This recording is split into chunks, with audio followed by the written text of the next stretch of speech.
Well, it's a good morning here from it's a beautiful blue skies here for a winter's day in Queensland.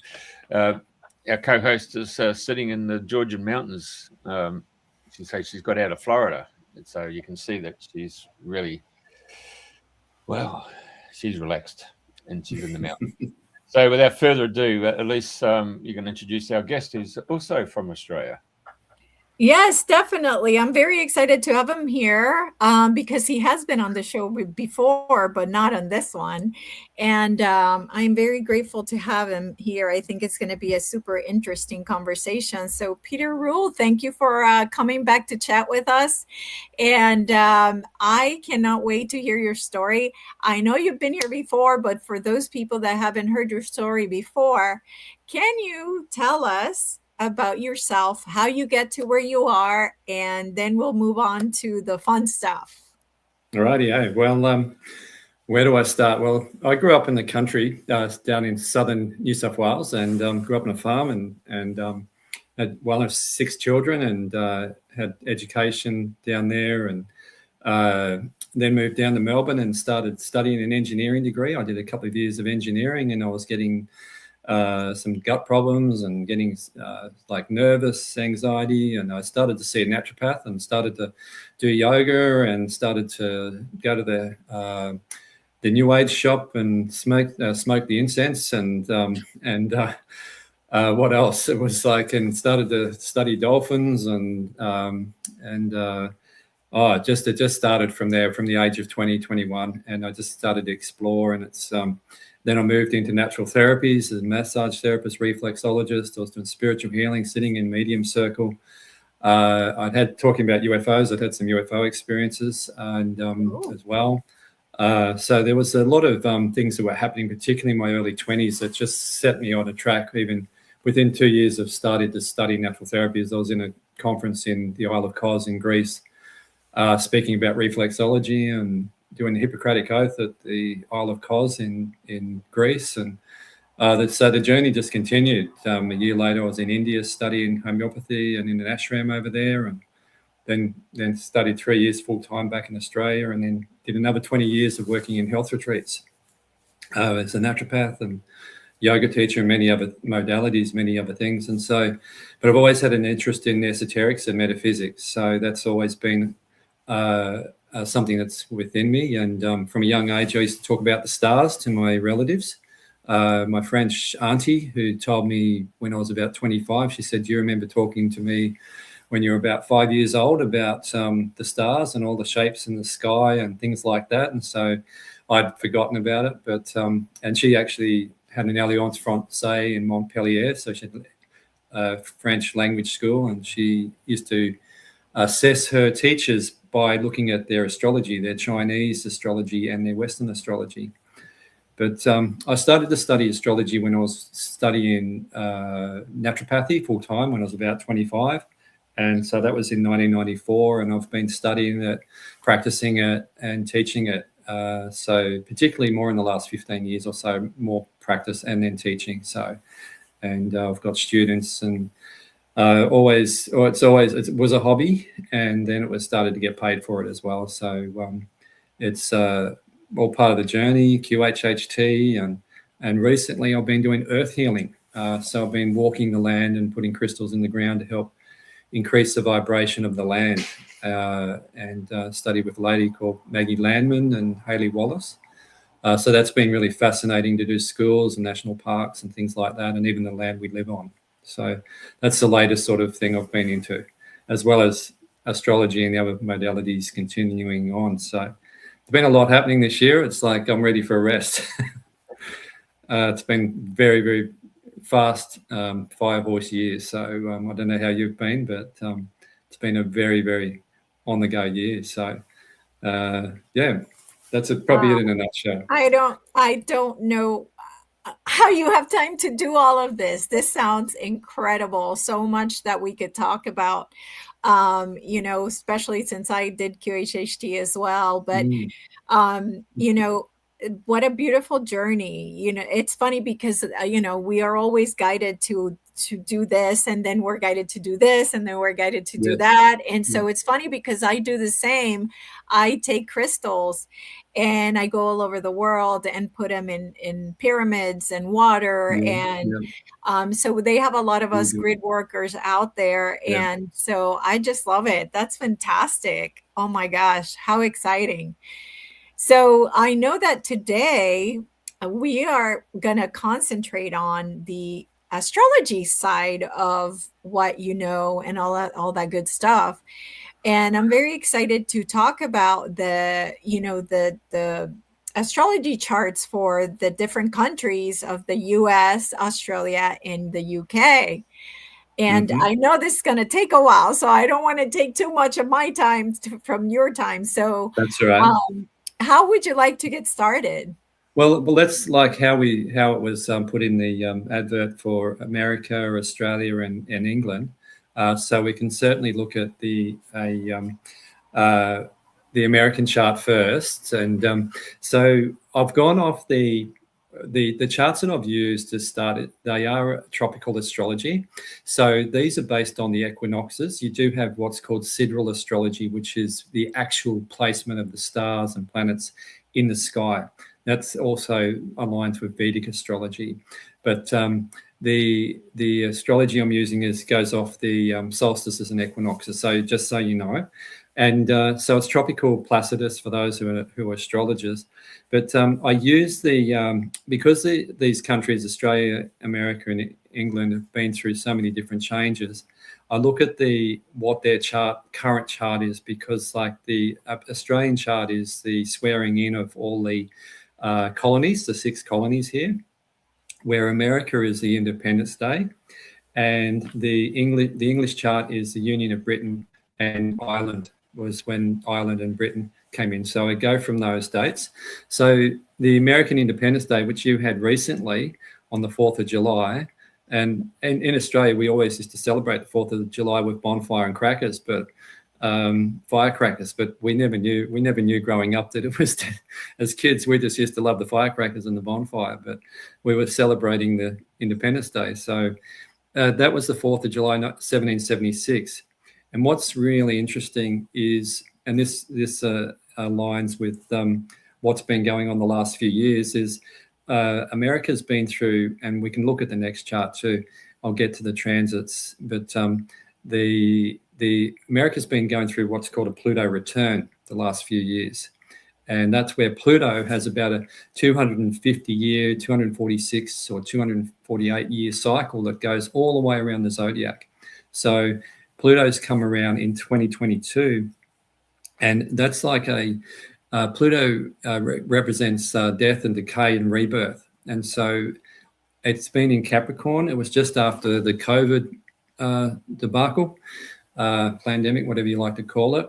And it was like, that's where America's been going through a very big rebirth. And you could probably talk more on that, Alicia, living in America. I haven't been there for over 26 years. So it's probably changed a lot since then as well, but it's been going through a real rebirth. Could you say that at all? Yeah, absolutely. Definitely. There's a lot of people finding out what this is and what's going on behind the scenes, and opening their eyes to a lot of the the stuff that's been going on that they had no idea. So absolutely, we're definitely going through it right now. Definitely, and that's not surprising. But it's not just not America; it's other countries as well, because we're looking globally here, because this is a big planet, Pluto. Well, it's a little planet. It's even been degraded as a planet down to a planetoid, and or a dwarf planet. But it still has a big impact.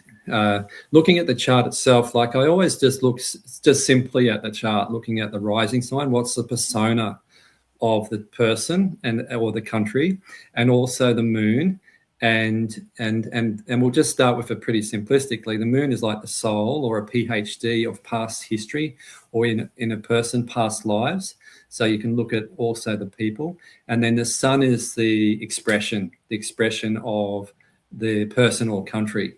So when I look at the personality of America, we see that it's a Sagittarius rising now. That's if you're looking at the chart, you can look right over the left-hand side of the chart and you'll see a little arrow, red arrow with a line through it, and it's 12 degrees above it. Well, that's the symbol of Sagittarius. If you don't know, that's exactly where it is there.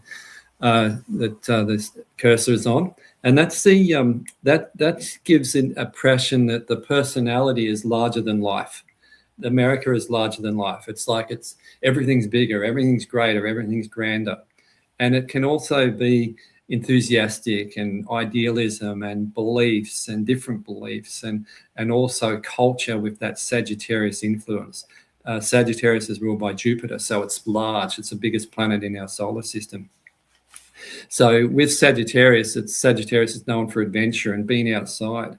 Maybe you have a bit of Sag Elisa being up in the Georgian mountains at the moment. It's like there's this larger than life, open sky, things like that. It's like life is viewed as an adventure and many exciting lessons, but it needs to pay attention to details. This is what this Sag rising is.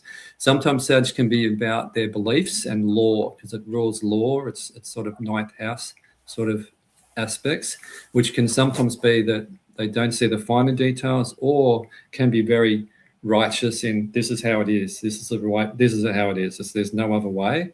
Because the opposite of Sagittarius is Gemini, and Gemini is seeing two sides of the coin. And in astrology, if you look at the opposite sign of Sagittarius, you go right over the other side of the chart, right over to the right-hand side, you'll see that is Gemini.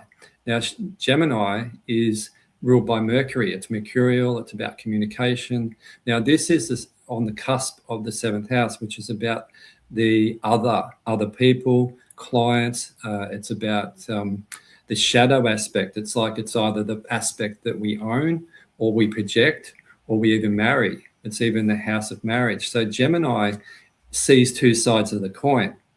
Gemini looks at, and people go, yeah, they're schizophrenic, but it's actually they're like got two minds going on inside their head. And guess what? I'm a Gemini too, by the way. Yeah. So, it's like they can see two sides of the coin. It's like they can see the argument, but they can say, well, there's your point of view.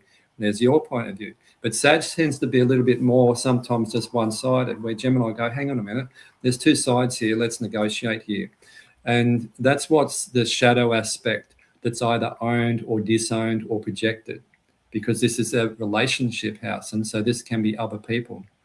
So that Gemini is that house there has a lot going on in it, the 7th house. So that's also where there's Mars, which is the drive. It's the energy of the country. It's also the Venus, which is the money. It's the relationships. And we start to move out of this Gemini energy. And there's a real strong Mars energy here in Gemini as well, which amplifies that energy. There's also Uranus here as well, which brings in innovation and change, just near that descendant sign. And then we look up a bit further, we see Jupiter and the Sun. And so this is like when we see Jupiter and the Sun, which is just in the circle of the dot, and also you've got a little curvature there for cross type of thing. It's like new beginnings and optimism, because Jupiter, also the ruler of this chart, which is Sag, is bringing in this larger than life personality or sun expression. Cancer is about family. It's also can be about business, or people with a Cancer sign can be really shrewd. But it's and having been in America, and worked there for a short time, I did see that there's a business element that's very strong. There's a strong business element, and also this expansion, and let's do well too. It was like, let's win. It was that sort of, and even competition as well, which there's this sort of rivalry that I used to notice between even some of the people I worked with. But there's shrewdness in business, but there's also ambitiousness here as well. But excess can be a problem with that Jupiter. It can blow things out. It can expand things. So there's a real friendly, romantic sort of aspect here too, because Venus is here with the Sun. And so that enhances creativity and idealism and even money. And this is also, there's these three planets, the Sun, Jupiter, and Venus, that are in like what you would call a stellium. So these three planets are married, and it's in Cancer. And so not growing up in America, I don't know what that was like, but this would give me an indication that family is very, very important. There's an element of family that's very underlying here in the American culture when I see that, and a very influence of foreign culture here too, with Jupiter and the Sag rising. There's a real strong element of foreign influence and culture here, and family. So if we go to the soul of the chart, we go right down the bottom there, and you could see the moon right down there. And this is really interesting. So we see this Sag and this Sag rising, and the moon, the sun in Cancer, and then we have this soul, which is moon in Aquarius, which Aquarius is intellectual, it's technology, it's innovation, it's futuristic, it can be detached, it's humanitarian. So the soul of America would be like it's secure with intellect rather than emotions sometimes, can even be aloof to emotions or distrust of emotions, but can rely on the intellect. So there can be a real innovative soul here that's always futuristic, going, well, this doesn't work, that works. And that's because Aquarius is ruled by Uranus. And so this could also, because this is in the third house, this, if you look up a bit higher there, you'll see a 3 in the house of these houses just above the moon there. So these all houses have different areas of life. And this house is related to communication. And so the moon in Aquarius in the third house is really about innovative communication. So we probably see a lot of discoveries and technology, that has come out of America that is being developed for communication, like whether it's radio or writing and media. And we do see this with the media that comes out of America as well, like movies and different technologies that are even used in movies. I just went and saw The Mandalorian the other day. All these different things that is like quite innovative. And but there's a strong need to communicate with others with that moon in Aquarius, and whatever it means through it, the latest media, gossip, celebrity gossip, information, news, you name it, because that third house is also relates to Mercury and Gemini, which is all about communication. So there's a mouthful of the birth chart. So is this for like what's happening right now, or for? No, this is what I call the Independence Day. Independence Day. Oh, I thought it. Okay, I thought you were using Independence Day as the date to start. No, as like the birthday. Yeah, this is like the birthday. This is the Independence Day of 1776. Oh, what was happening at the time? At the time. So this is where things. And so you had the what is it? The Bill of Rights or the Constitution and things like that were set up for the people. And what we see there is when we look at Moon in Aquarius, that's about humanity. And so the soul of America at that time on Independence Day was based on humanitarian things. And I suppose the founding fathers and things like that were looking at humanitarian, the same things that were happening in Europe with the storming of the Bastille and independence at the revolution that happened in America, in Europe, was happening around the time of the Independence Day in America. So between around 1776, you had Pluto in Aquarius, actually, which I'm going to talk about, and that was about about humanity and power back to people. And this is where we are now, which I'll come to in the next chart. So when this Independence Day was Pluto in the second house, just down the bottom of the chart. You see like some arms with a head and sort of a cross on the bottom there, Jeff, just down the bottom there. This is Pluto in Capricorn. Now, Capricorn rules like structure, business, banking, government, things like that. And so what's happened since the last few years, since 2008 to 2024, is we've had Pluto in Aquarius. So that's been a whole Pluto return of Pluto in Capricorn.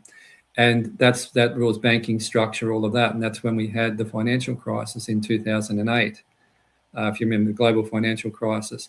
And that was when Pluto was in Capricorn. Now, it took because there's 30 degrees in each sign, it took till around the pandemic for America to go through closer to their exact degree of that Pluto in Capricorn. So that's like a rebirth. And I'll show it if you want to jump over the next chart, Jeff, you'll see. Thank you. You can see Pluto down the bottom here again. If you look right down the bottom, I'll jump into here.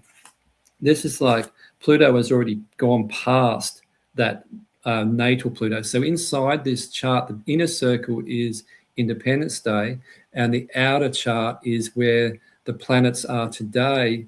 Or no, I've used the 4th of July, sorry. I've used the 4th of July for this one. So you can see that Pluto is down here, and it's already gone past. It goes anti-clockwise, the outer planets, and it's past that Pluto return. And so this is permanent changes in life, situation, transformation. And this was a rebirth and breakdown of the old systems. However, some of these old systems are still going. You know what I mean? They're still going. It's like the movie theaters falling down the place, but people are still watching the movie, and some people have already left, so to speak. Pluto doesn't go back. And so we're seeing the side effects of that. But also now Pluto is in Aquarius, and this is power back to the people. And this is what we're not just seeing in the States, but Australia and Britain as well. But we've still got the old systems that are holding onto their power, because this is what's been going on in these countries. And it's interesting when we look at Australia and Britain, the linkage there as well. The other interesting thing too is with this transits now is this Pluto return was from 2022 February right through to December 22 for the exact sort of degree. But with Pluto, it moves only a couple of degrees every year, so it goes over a few years. And but when a Pluto changes sign, which it did down in 2024, November 24, that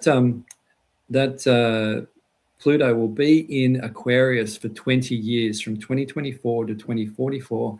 So it's in the second house, which is about money and self-worth and value. And so there's a lot going on in the house of where America earns its money and it gets its self-worth and value. So this has been going on for a number of years with Pluto traveling through here of transformation around their self-worth and value in the world, but also how they earn their money. So there's a whole transformation with it's also about power coming back to people. And this is what I'm seeing here is power coming back to people. And it's going back to where America started back 250 years ago, where the Bill of Rights and all that for humanity or in America was created. So this, if you look next, you'll see Pluto coming up to the south node in Aquarius. And so this is the past. This is like the past. And so there's going to be transformation coming up into next year around letting go of like some of the old ways that just weren't working at all, and really coming more into leadership as well, which that's what America is. That's how I see America, is that they can be leaders in many ways. And so there's going to be some nice changes in that area. The other thing too, which is the Pluto can really upset sort of the wealth inequality as well, going through the second house. And this is where it can be volatile. It's also where the weaponization of US could come in, the explosive rise of cryptocurrency, which has also happened as well, because Aquarius rules technology, and cryptocurrency is based on technology. It's not gold, it's not even paper money. And so there's a whole structural economic purge, and so there's a whole rebirth going on within the States with this Pluto traveling through there for a number of years now, going forward. So it's going to be interesting to see how this all plays out, and how the other thing too is, if you look right over the right-hand side here, Jeff, right over here, you see Uranus over here. It's like right here, it's in Gemini, and Uranus is in Gemini at the moment. And you can see there at the moment it's at 3 degrees, and Uranus is there at 8 degrees, the natal aspect of it from Independence Day. So that Uranus is going to start, it's just about to go retrograde, I believe, or very soon, but it will go into, it did get up there in April 2025. And so that Uranus is going to, or 26, sorry. So this is going to be like the third, where this third Uranus return, because it's an 84-year cycle. And the first cycle was of Uranus at 84 years around the chart was the American Revolution War between 1775 and 1783. And then the American Civil War, which was in 1861 to 1865. So this Uranus return, and now we're back here in the third cycle, which is very close now. And so now we could possibly look at this third Uranus return of the current war involving US, Israel, and Iran that started February this year. So this is where this cycle has come back around again. And so, but that there could be even what's going on in the America as well internally. And I can only see what I can see on like the news, but you could probably explain more, Elisa, on the ground what's going on in the States with different cultures or different people or different segments of society. Well, I do not watch a lot of that kind of stuff of what's going on, because Yeah, fair enough. Like I mentioned before, that's why I have a tarot show that kind of, Debunks a lot. it looks at things to see what's real, what's not real. So I really don't pay a whole lot of attention. I do know that we had flock cameras going on for surveillance, and people have been fighting the system. People have been talking about, we're going to take these cameras down. This is, unconstitutional. So what I am seeing is that people are now paying attention and willing to do something about it, not just standing by and taking it. So at least that's what I'm seeing now. I do live in at the beach where everybody's happy and everybody's having a good time. I'm not in the main city, so I'm not sure really what's happening in the main cities, But that's what I know. Yeah. So that Uranus, that's 2026, that Uranus return, the third 2026, 2027 is actively acting as the catalyst triggering localized rebellion. So that's something you're not seeing. It's a total disruption, but even the cameras and things like that, which I've seen in other places, it's a total disruption of information networks. This is what can be in volatile demand through individual freedom. So that's what that Uranus represents, is freedom.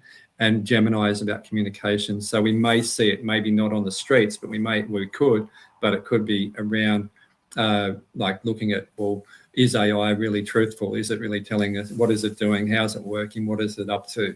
And there's a lot of stuff I see already happening here too about that.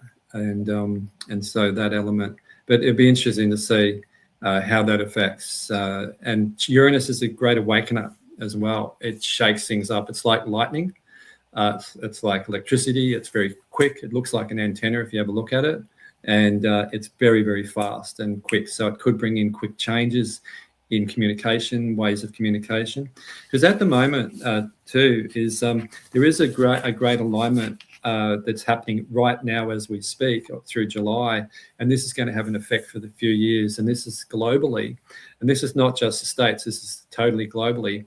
And I didn't send this chart in exactly, but it's an alignment that's been happening for a little while now, where we've got a sextile between Pluto and Neptune, and a sextile between Neptune and Uranus, which is 60 degrees apart, which is opportunities.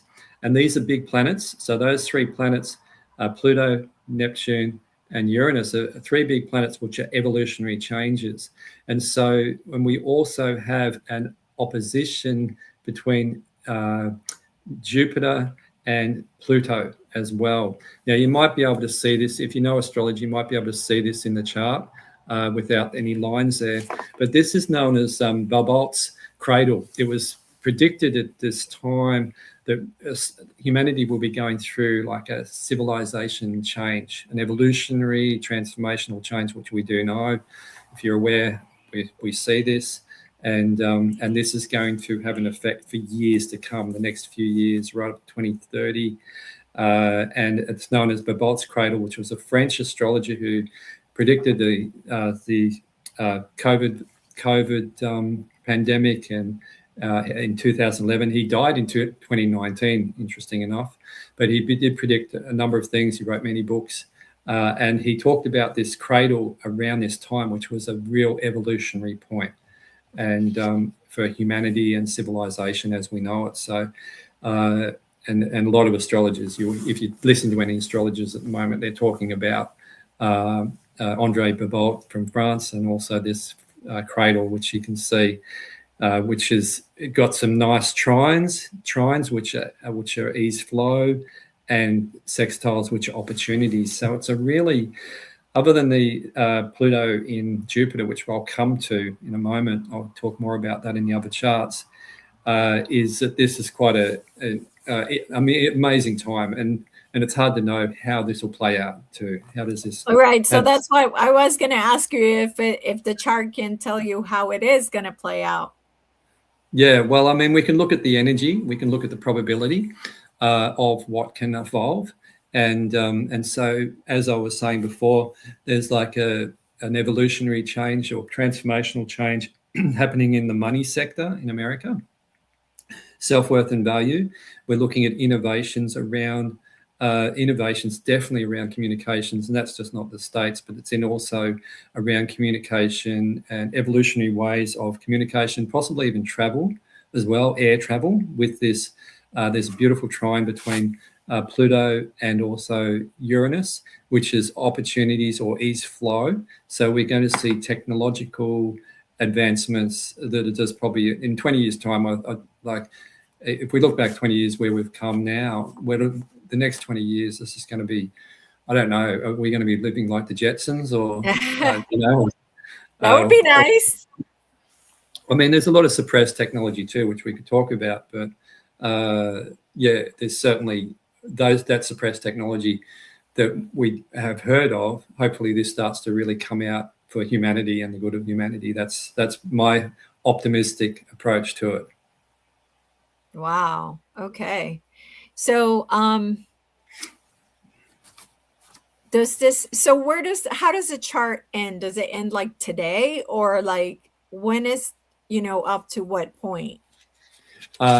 Depends on what so this is the 4th of July. So some of the planets will move really quickly. So you've got your personal planets like your Mercury, your Venus, your Mars will move very quickly. The moon will move every 2.5 days through a sign. So the sun moves through a sign every 30 days approximately.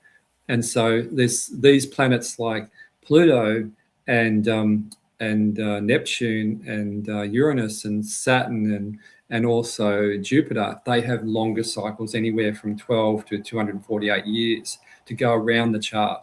So some of them are staying in signs, like Pluto will be in Aquarius for 20 years. Neptune is in Aries now. It's been there since April. It'll be there till 2039. Uranus will be in Gemini, which went there fully this year, will be there to 2033. And Jupiter has just gone into Leo, which will be there for 12 months. And so it certainly is. Some things will move really fast, but some things will be going slowly, but they have bigger effects, if you know what I mean. Mm-hmm, mm-hmm, mm-hmm. Particularly, Pluto and so there's certainly it's exciting. It's hard to know how things will unfold, Melissa. It's really like I'm not going to put money on how things will evolve. I think that's really up to us. how we affect. It's like this: the stars don't do it to us. You know what I mean? We don't blame the stars, so to speak. Even though we're in Mercury retrograde, everyone blames Mercury for communication and travel problems. But it's just a microcosm and macrocosm, just a reflection, if you know what I mean. Yeah, absolutely. Absolutely. So then can you, for me, summarize what you see then for the US with that astrological talk and more of Okay. Yep. Good. I see that America has the potential to really lead powerfully in a humanitarian way, and be a leader with technology, and even show the world as well, if they choose to, with communication and travel. I feel like they've got the potential and the business aspect, because there's a very good business aspect that could really develop, and instead of these sort of war things going on and all that sort of stuff, which is a real problem and gets in the way, is it could really evolve to be a leader for humanity. Mm-hmm. And I feel that's where my understanding is that, and some knowledge is that there is, if we go back thousands of years ago when we had talking about Atlantis earlier on, and the sinking of Atlantis and the technology, that they didn't use the technology properly, and that contributed to the fall of Atlantis. Mm-hmm. And I believe a lot of Americans who are ex-Atlanteans are in America now, and they're scattered all over the world too. But there's even a very subtle fears hiding in there of, like, we don't want to do this again. We don't want to do what happened last time. And so on that bigger scope, I feel it can be quite a there's potential here to be the head of the free world, but also to let's use the technology in the right way, not the negative way. Yeah, exactly. And that's where, and be the leader of the free world, and move out of some of these old draconian ways of operating, which have been going for a long time as well. And this, to me, is that Pluto in Aquarius that brings in that transformation, letting go of the old, and power to the people. So, and that's what my understanding is what the American Constitution was supposed to be about 250 years ago. Yeah. Was power back to the people. But it's like the old system has still been playing underground, or moving, or having an effect. I'm not a great political animal to go into that, but it's like it's certainly, that's how I'm viewing it. It's, to me, there's opportunity here. Okay, and this latest Babolt's cradle is a really good time, not just for America, to really, and that goes for a few more years. It's not just July, which is where it's the exact hit, so to speak, of these planets. Okay, so we have 2 more countries to go. So let's go to Australia, and let's see what's going on there. I do have a question without notice. Yeah. Hey, Jeff. The 13th star sign. How much of an impact does it have with the 13 sign? The 13 signs? Yeah. Yeah, with the 13th sign. Yeah, it's interesting, and I've looked at that, and it's like we have about, and it's not every year. We have 13 full moons every year, and that's where it's sort of based on. There is that extra constellation, which is, excuse my pronunciation of it, it's Euphrates, or it's sort of another star sign in around Sagittarius and Scorpio in between. Look, there's certainly, I mean, over the years, like if you look into astrology, there's been so many changes, particularly more Western astrology. Most astrologies come out of the Middle East, the Babylonian era, and Mesopotamia, and that's where a lot of astrologies come from. It's a really interesting area, and I know some people really believe that's how it should be. I mean, you could also look at, well, astrology could also be looking exactly where the planets are in the sky as well. And I've looked at both.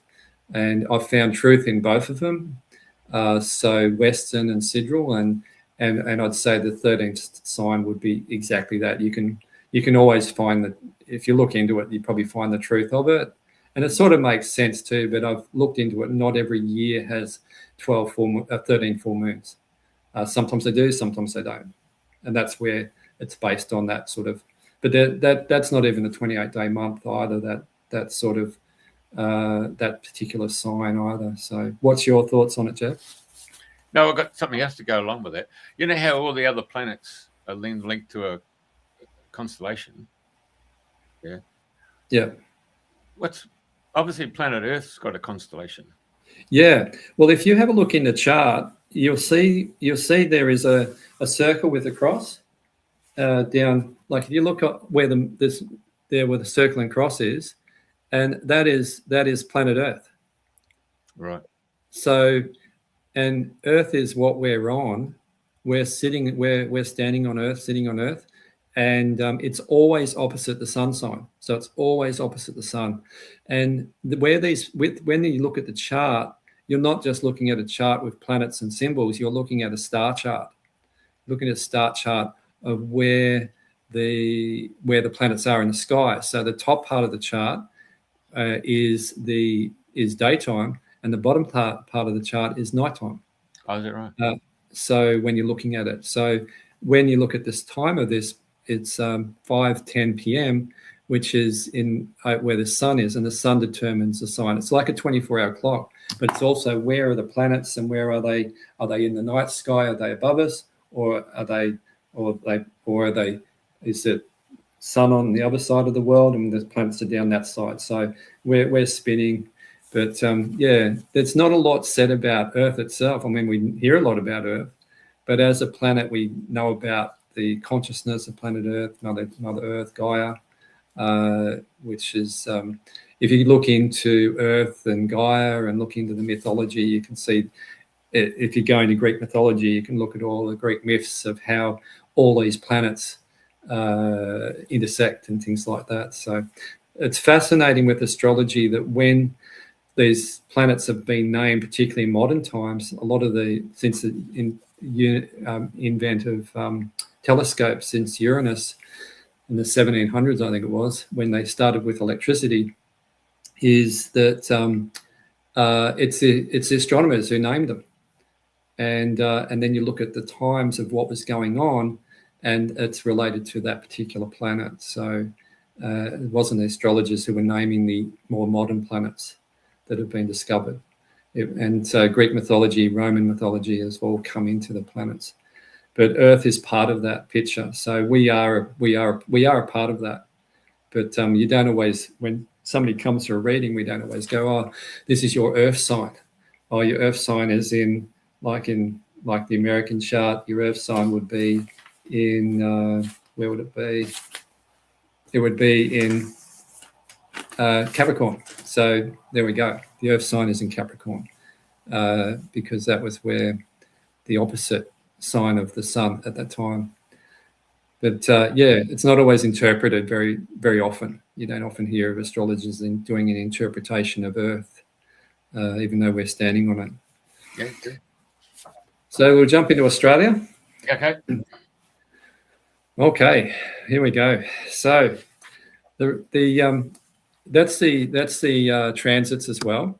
So we could jump back. I don't know if you've got the actual Australia swearing in that's the transit chart on the outside, and that's the birth chart on the inside. So when we're looking at the rising sign of Australia, is we have Aries rising. And so Aries rising, as a country, life is viewed as a challenge. It's the ruler of Aries is Mars, so it's like that war, drive, action. Let's go for it. That's active, assertive. It's freedom of expression and a need to learn patience and restraint. You just have to drive around Australia to get that sometimes. It's just crazy. People don't have any patience whatsoever. But anyway, the Aries rising is that there is this sort of gung-ho let's attitude sometimes with the Australian population. which I understand. Now the sun is in Capricorn, and that's exactly this. The England as well has a sun in Capricorn. There's a little bit of difference, but when we look at the sun right up in the sort of up the top there, that's where the planet is at the moment, Jeff. We've got the transits at the moment on the outside there, but we've got the natal chart on the inside, and we can see here that Australia is got a Saturn sun. Now Saturn is ruled by we've got a Capricorn sun. The sun is ruled by in Capricorn is ruled by Saturn.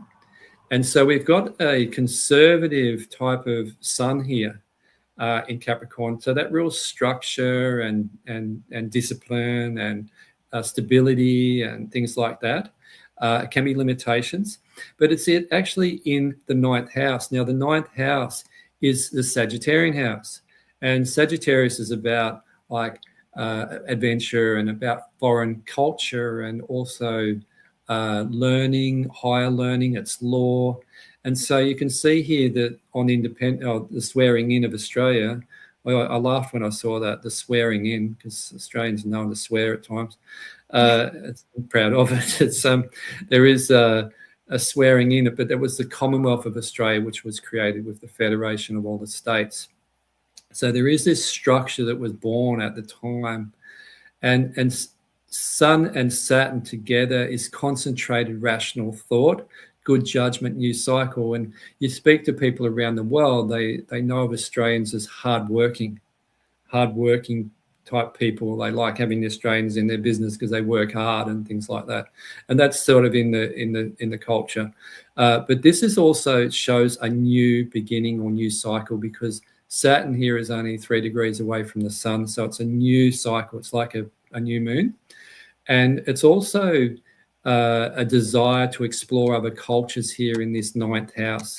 So there's a desire to explore other cultures. And we do have a lot of cultures in Australia, very similar to America, even England as well, where we've got a lot of cultures. We've got 300 different languages, I believe, spoken in Australia. Not not even the Indigenous have 250 alone. So it's also responsible, serious, and strong awareness as well. So there can be ambitiousness. But what's really interesting, if you'd go down and have a look now, just below there, you'll see in this you'll see in this 8th house here. If you have a look in the 8th house, this is to do with resources. There's a lot of Sagittarius planets here. We've got a lot of Sagittarius planets. So we've got this 9th house sun, which is the Sagittarius house. Now, I might confuse you there. But then we have all these other planets in Sagittarius in the Scorpio house, which is ruled by Pluto. And there's a real depth here, which is the Chiron right up the top here, a key-looking symbol, a key. We've got Mercury, Jupiter, we've got Uranus and Venus, personal planets as well as outer planets. And so there's a lot of energy here. We're really quite a Sagittarius sort of country in a sense. And if you looked at the bottom of that house, you'll see a horseshoe upside down. You'll see a horseshoe upside down, and it's got 1 degree of Sagittarius symbol. Now, that is our quest as a country, which is a quest for self-control, spiritual values, and loyalty, and one-pointed vision and a higher vision. So this is the vision for Australia, looking at the North Node in Sagittarius. So there is this adventurous energy here with this Sag and energy. I won't go into all the symbols and all the planets, but it's like there's this adventurous, cultural and exploratory type of country that's like, and you could say even pioneering as well, to go even where people have come from. People still come to Australia because they're like pioneers from their own country. Even to this day, you can see that they come here and they make the most of the opportunities and things like that. So if we're looking at the soul of Australia, if you go down to the moon here, just in the 1st house here, Jeff, and you'll see the moon here, just in the inner circle, we've got the soul of Australia is moon in Taurus. Now, moon in Taurus is like in the 1st house is part of the persona. It's also moon in Taurus is really earthy. This is like we've come from the earth. Even Australia Indigenous, it's like they see themselves as part of the First Nation people, is part of the earth. They're part of the trees. They go back into the earth. So they see themselves, they're an earth culture. So it's interesting. Our past, which is known to be 65,000 years, who knows how long, goes back, and who was here and who came here and all that is very earthy. And you just have to drive around Australia or travel in Australia, and you can see that it's very earthy. You travel across the outback driving, and it's very, you can see the earth, you can see the raw earth, you can see the redness of the earth. But moon in Taurus is really, there's salt of the earth type of soul here, or people. There's a salt of the earth or down to earth type of element that is, you can see because the moon can represent the people. So if we looked at what's sort of going on more, and where do I start here? It's like, if you go right up the top of the chart there, Jeff, and you'll see Pluto right up the top there, and this is the 10th house. Pluto has just come into the 10th house up here, and that's the one with the big arms and it's like a head with a cross, and so it's in Aquarius. We talked about this with America. This is power back to the people, but it's in the 10th house, which is about governance, and so there's an opportunity, there's a transformation going on with the governments here, of the Australia, and it's like there can be Jupiter is opposite this at the moment, opposite traveling through this Pluto, opposite down here in the 3rd house, right down the bottom, and there can be abuse of power or legal battles that is going on. It can be truth and freedom and power. It's like there's power plays going on. This can be a powerful leader or major upheaval. And when Pluto was last in Aquarius, which was in the 1700s, but this was really power back to the people. This is what it's supposed to be with this Pluto in Aquarius. So there is something going on here with abuse of power or legal battles, which is happening. Now, I don't know exactly what is going on, but I know there's some people aren't really happy about some things, obviously, with the leadership at the moment of all the funds that are going out of the country and things like that. Looking at the latest thing, money's going out to all these other countries, and where we could also be spending it here as well.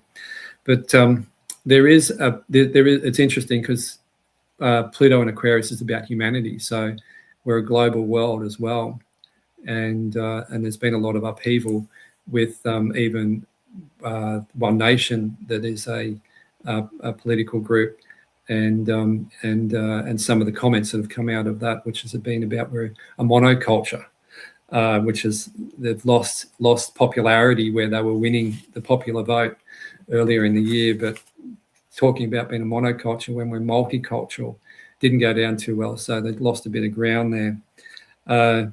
At the moment, Australia's going through a healing in its persona. That's what also is going on, particularly I feel since the pandemic. That's sort of my personal opinion of how I'm viewing this. It's sort of healing and letting go of the conflicts which occurred 5-6 years ago. And that's represented by the left-hand side of the chart. You'll see a key there, Chiron, in Taurus. It's just moved in there, and it's just below the rising sign of Aries. And so it's like the body of Australia is going through a healing process, and it will do for a number of years. And it's like there's going to be healing for people in Australia, healing the soul of Australia.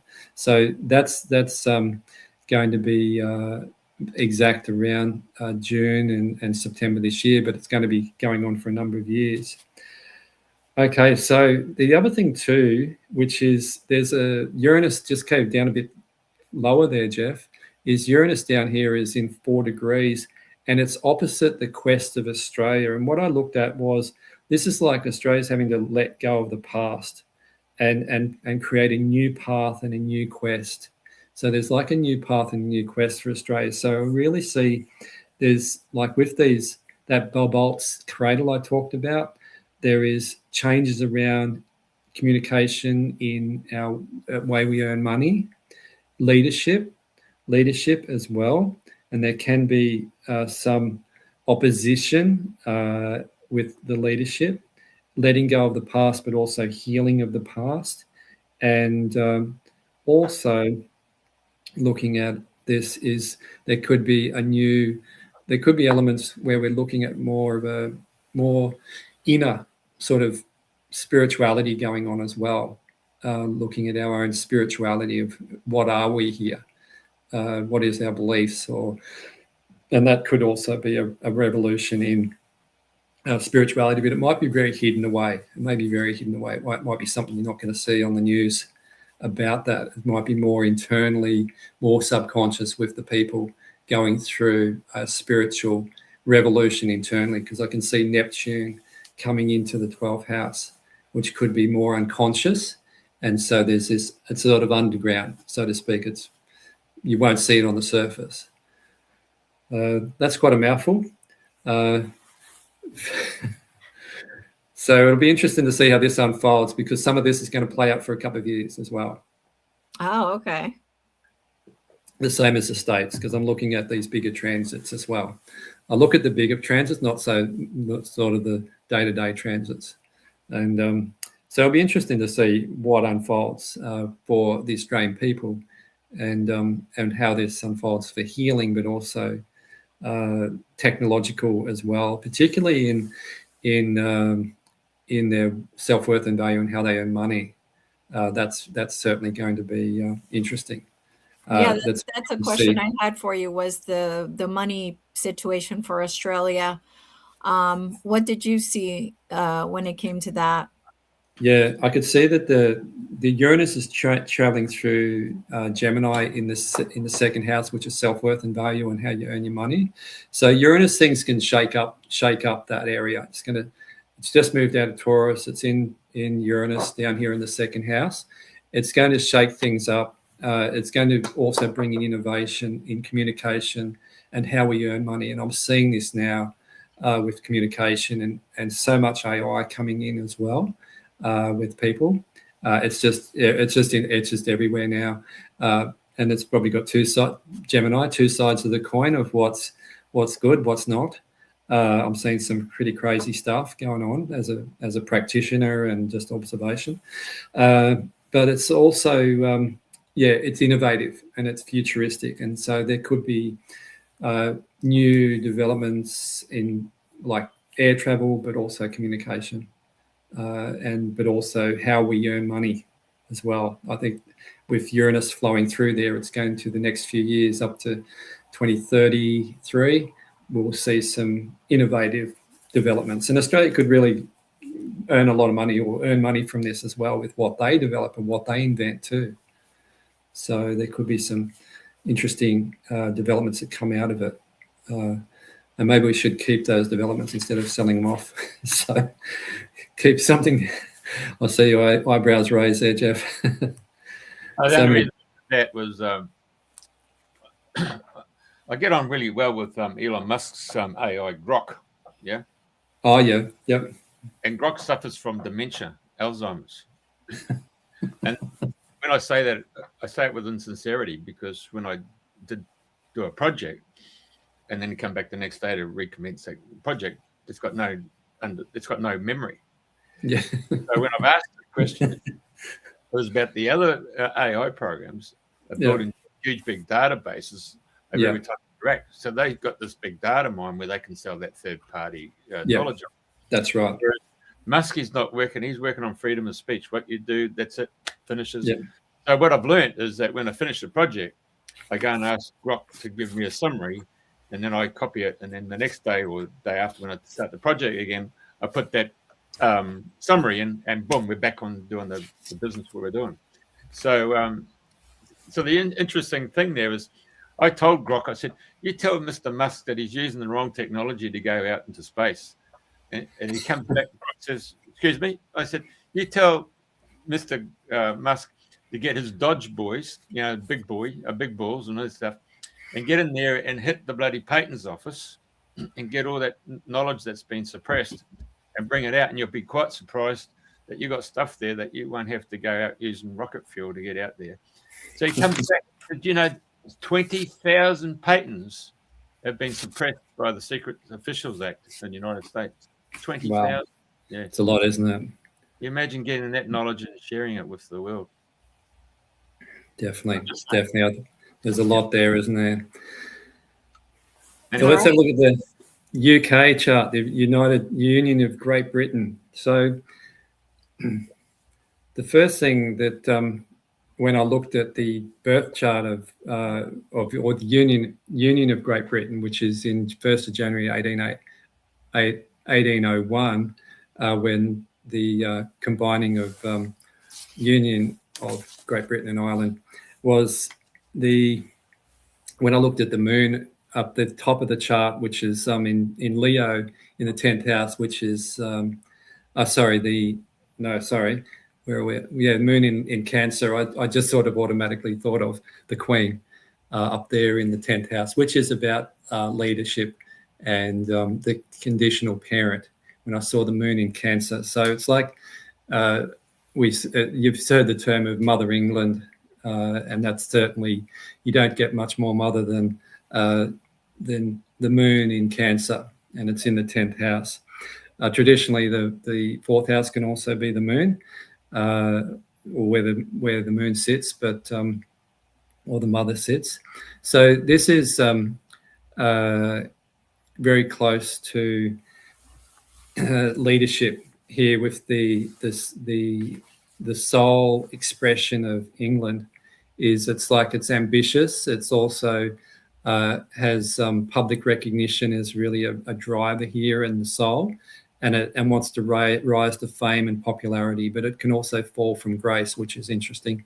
It also needs nurturing, but it's also the stress and comfort of the home. So there's a strong mother bond here, which is interesting, that England has been the head of the sort of Commonwealth of all these different countries, or Commonwealth countries. But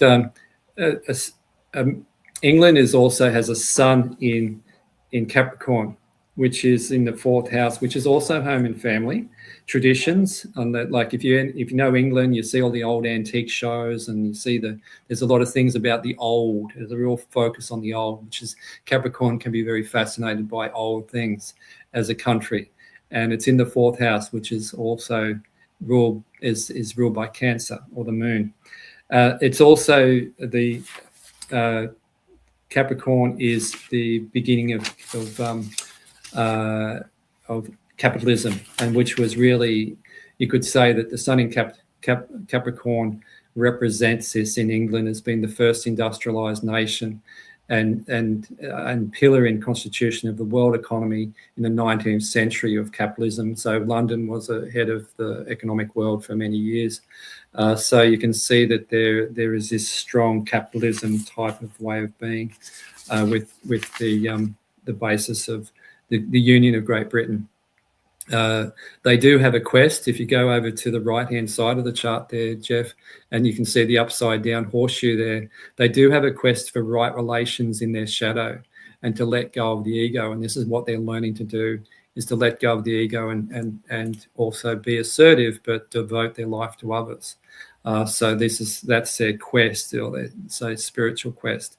Their rising sign is Libra, which is represented as fair and balanced and harmony, and needs to learn to be assertive and make decisions. So that's their rising sign. At the moment, if we go into what I can see here in their chart, is that they are just having a Jupiter return. So they have had leadership changes. So the 10th house, if you go right up the top here next to those moons, you'll see Jupiter here is at 3 degrees. Jupiter natal is at 1 degree.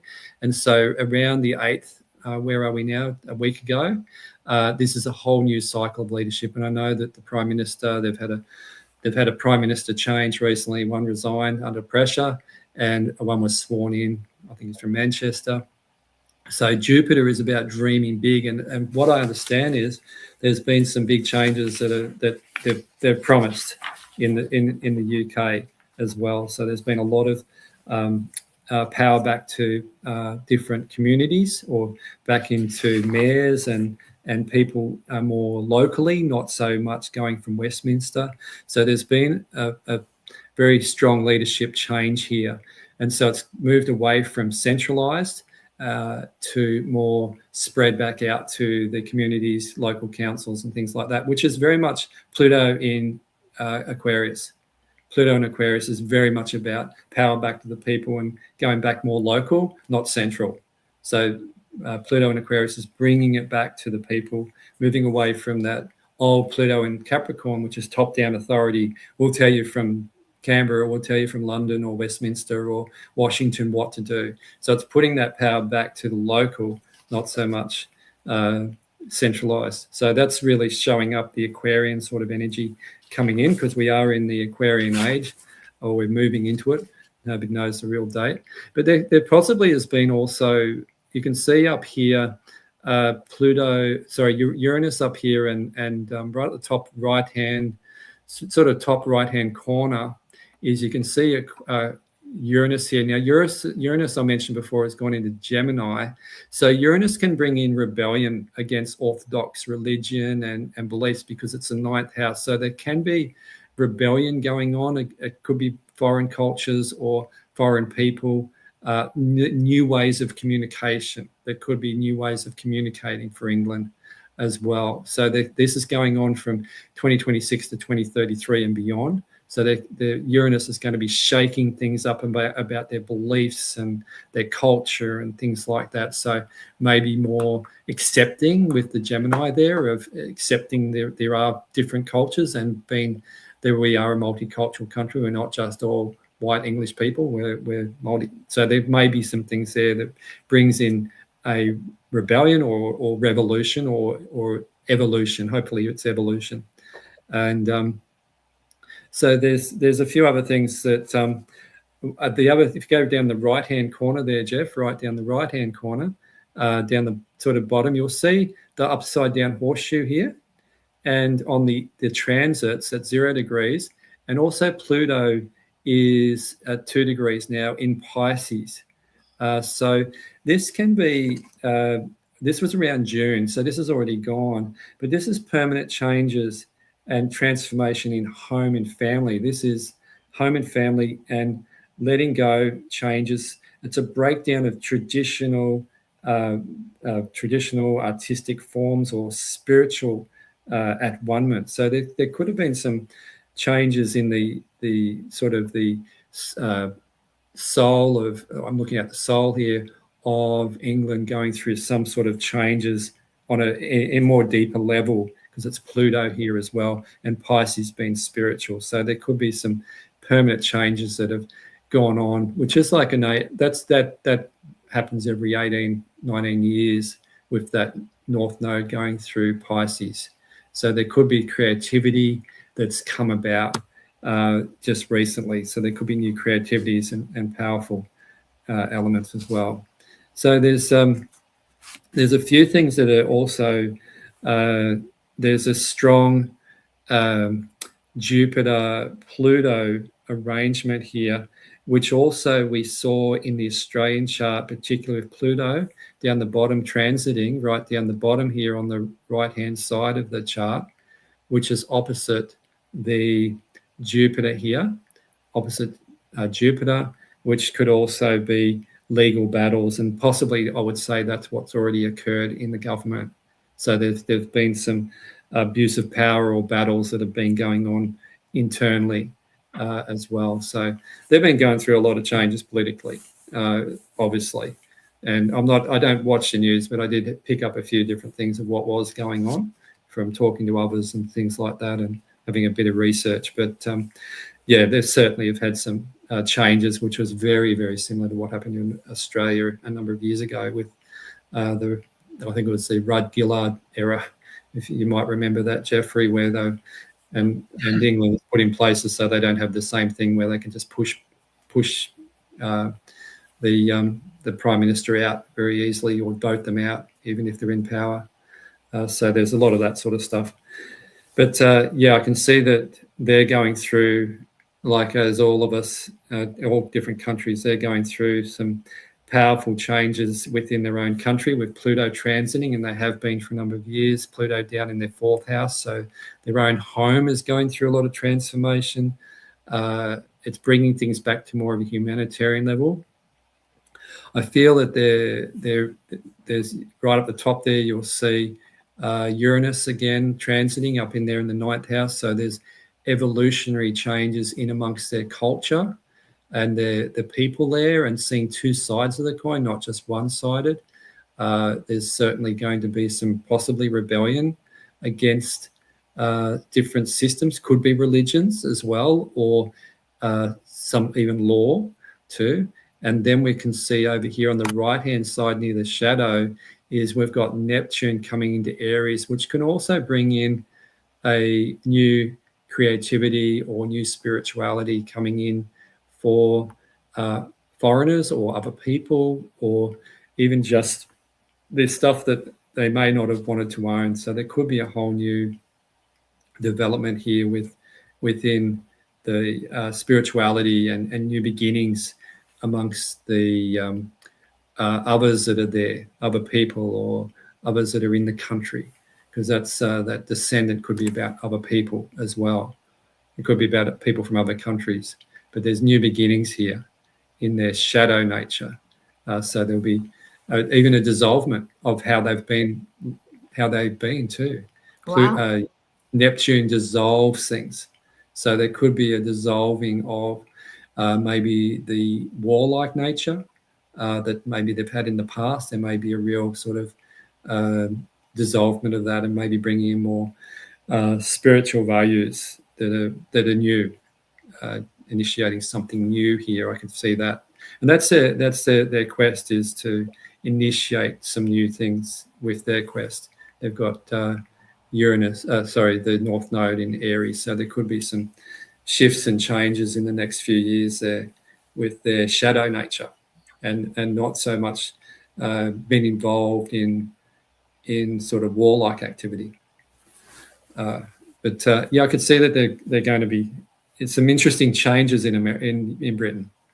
Some really interesting changes, particularly some of the areas. I feel a lot about beliefs, and obviously the government, and but also around beliefs and other people, and even law, but could be a little bit of rebellion too, or revolution.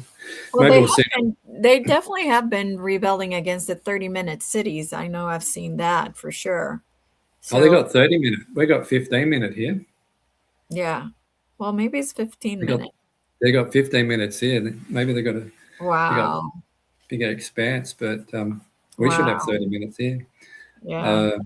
We're a bigger country, but they certainly, every country is going to have this this cradle effect, and so every country is going to have this evolutionary change and transformational change around civilization, which we're going to see really speed up. And it's because it's fire and air too. We've got fire and air signs here, and so you've got Pluto in Aquarius, you've got Uranus in Gemini, you've got Neptune in Aries.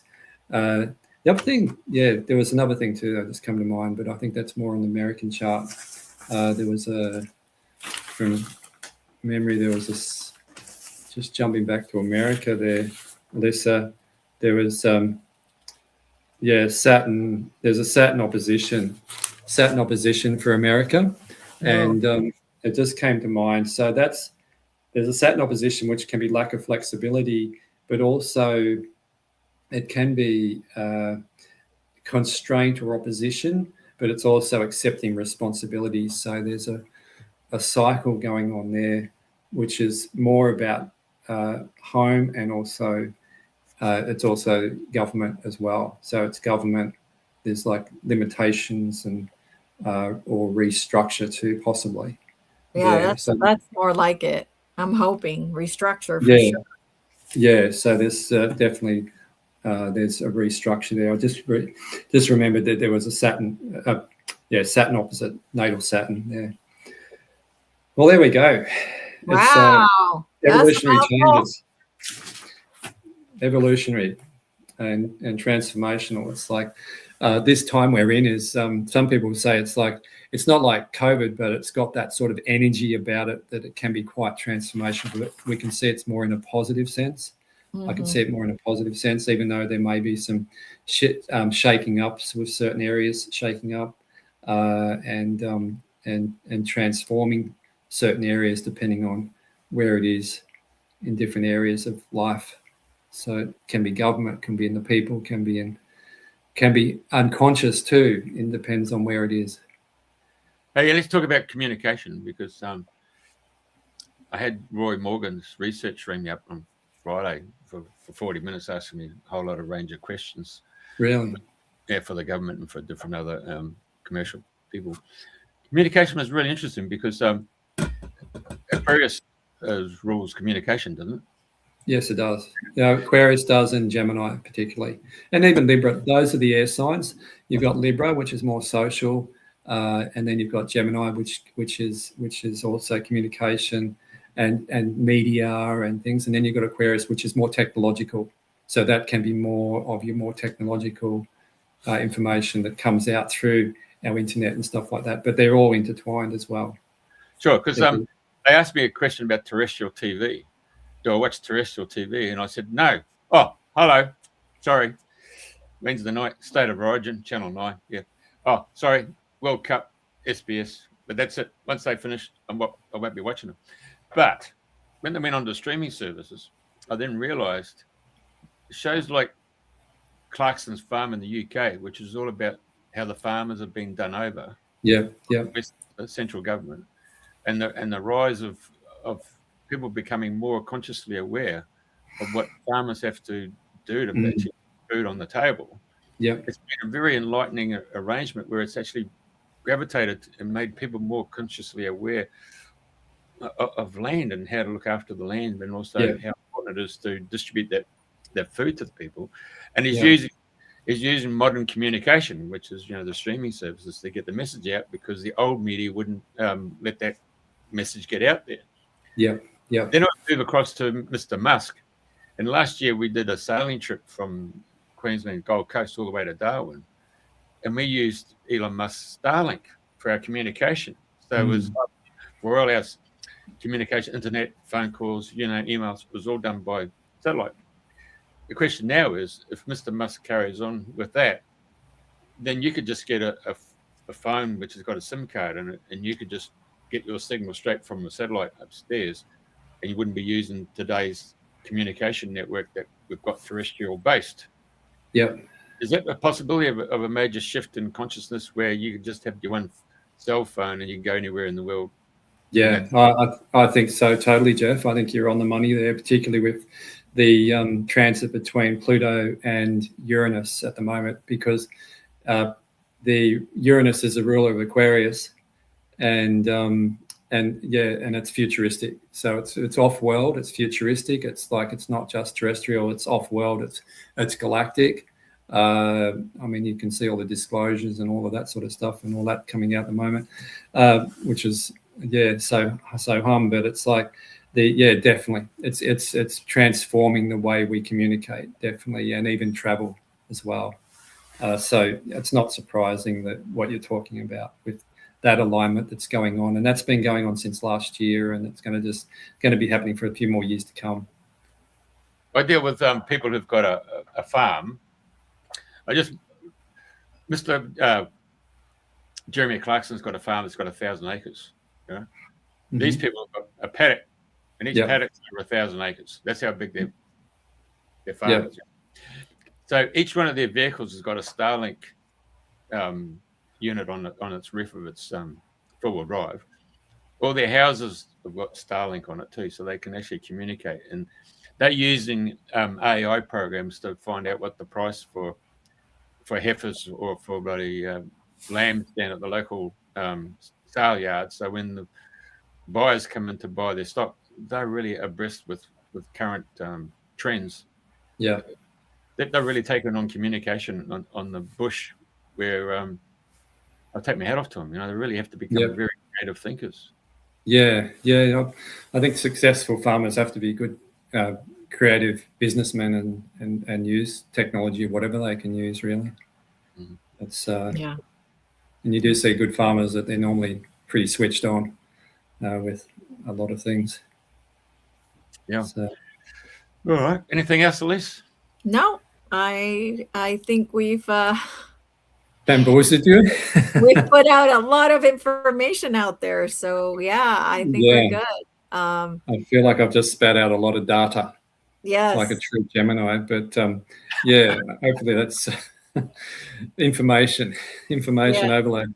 But hopefully it was a bit of more understandable, not too much astrology jargon, because it certainly can sometimes feel like, well, what does that all mean? You know, right? Yeah. With all the symbols and all the, because when you look at a chart, it's like, oh my God, how do you decipher that? Right. And yes. so it is an interesting art and science. Yes. But thank you very much for having me on. Yes, absolutely. And I know Jeff has been putting on how people can reach you, but if you can just tell us verbally too, so if people are listening and not looking, how can people reach you to get, what, first of all, name all the services you offer, because it's many. Okay. And then how they can reach you. Yeah. Okay. So I do naturopathy in person and online. I do astrology in person and online. Quantum healing, I mainly do. Quantum healing hypnosis technique is in person mainly. And earth healing is remotely. I can do that anywhere in the world, even in Australia. And I can also walk the land if it's fairly local to me. Unless somebody wants to give me a plane ticket, I'll fly there. Yeah. But they can contact me through www.peterrule.com. My name.com.au. I will have a new website coming soon called evolutionwellness.com.au. So those two websites, people can get in contact. And Beautiful. And so thank you very much for the opportunity, Jeff, and nice to meet you, Elisa. Yeah, nice to meet you too. Thank you so much for being here. Thank you, everybody, for being here as well. There you go. Thank you, brother. Thanks, Jeff. Thank you very much. Thanks, Elisa. You're welcome. Head off for QHHT now and go and do some more. Yes. Okay. Thank you very much. Appreciate it. Thanks, Jeff.